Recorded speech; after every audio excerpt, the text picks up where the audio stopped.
The Pharmacists Council of Nigeria is a parastatal of the federal government established to take up the responsibility, among others, of regulating pharmacy and pharmaceutical activities in Nigeria. But it would seem that in spite of the existence of these and other sister agencies, the nation's pharmaceutical industry is in need of better coordination. Here's my discussion with the Registrar of the Pharmacists Council of Nigeria, Pharmacist Elijah Mohammed.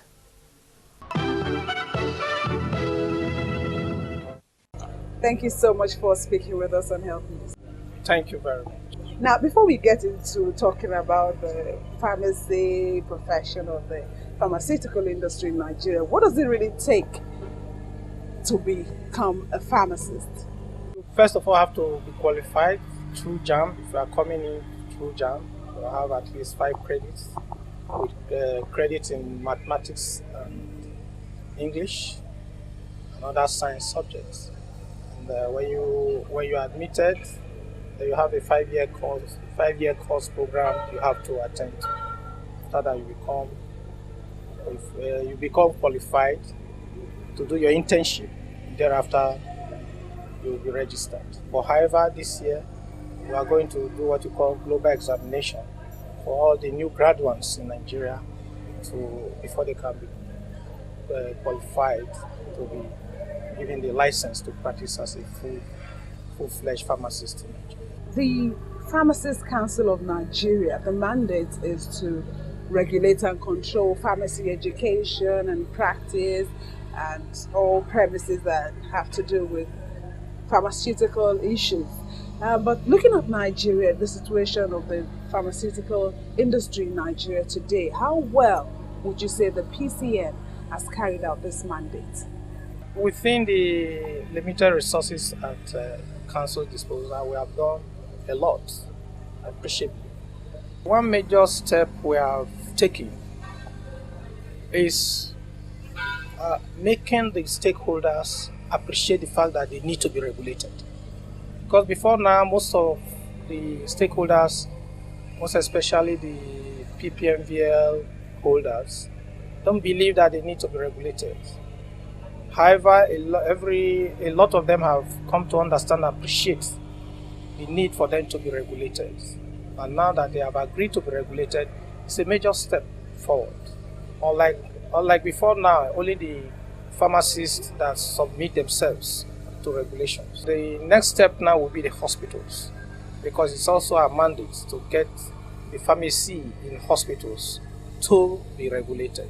The PCN, which is the Pharmacists Council of Nigeria, NAFDAC, and the Pharmaceutical Society of Nigeria, all these 3 bodies try in one way or the other to regulate the pharmaceutical industry in Nigeria. And looking at this, you would think, okay, there's over-regulation. And despite this, we still find that fake and substandard pharmaceutical products still abound in our communities. I appreciate the fact that, yes, there's still some elements of fake drugs in the system. I don't think there's any system in the world where you have 100% absolute non-existence of fake drugs. There's none. But however, within the Nigerian context, things are improving. You mentioned 3 bodies: PCN, NAFDAC, and then PSN. PSN is a non-governmental organization. It serves as a watchdog, even on our activities and NAFDAC activities. And sometimes people tend to misunderstand what PSN stands for. They just think it's a bunch of people who are making noise here. No, they are watchdogs. And they have been able to help to sanitize the system and ensure that those who are placed in authority to regulate the system are doing what they are supposed to do. And that is what they have been doing. However, coming to terms with reality, PCN has done a lot, and NAFDAC too has done a lot. But however, as I said, the issue of regulation is all-inclusive. You don't just leave it alone for NAFDAC officials or PCN officials. Every Nigerian should be involved, whether you're in customs, in the police, even those landlords who have houses where these drugs that are not registered or whatever are selling, or people are doing pure water or repackaging wine and or whatever. It is their own, so it is their responsibility also to ensure that these things are checked. If everybody is involved, I believe we'll be able to conquer this war. It's not just for government alone to do.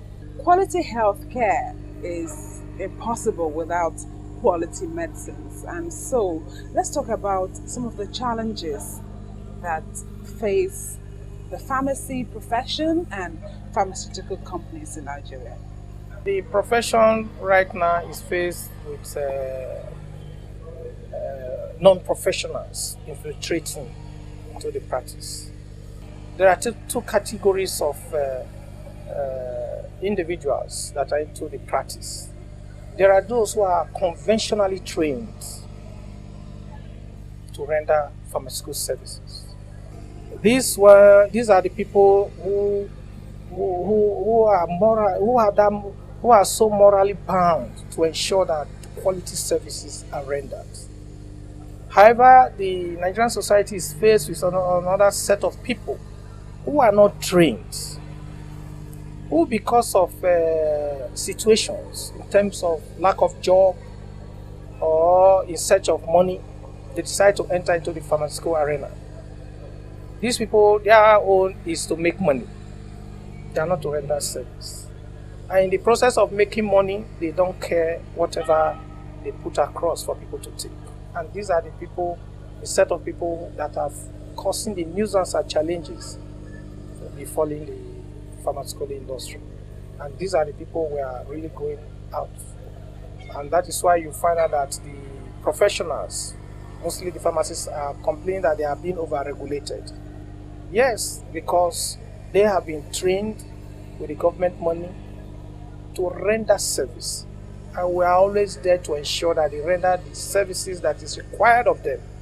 Because in Nigeria, the patient coming to you is sick and want him to get well. So for those who are not conventionally trained, are the major challenges we are having.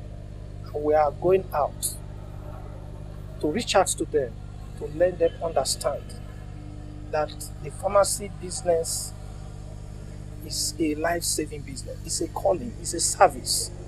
So you don't just come there to come and make money and go away. You are coming there to render service and to save lives. Therefore, fake drugs don't save life, they kill. Substandard products don't save life, they kill. And because of that, we are going out after them.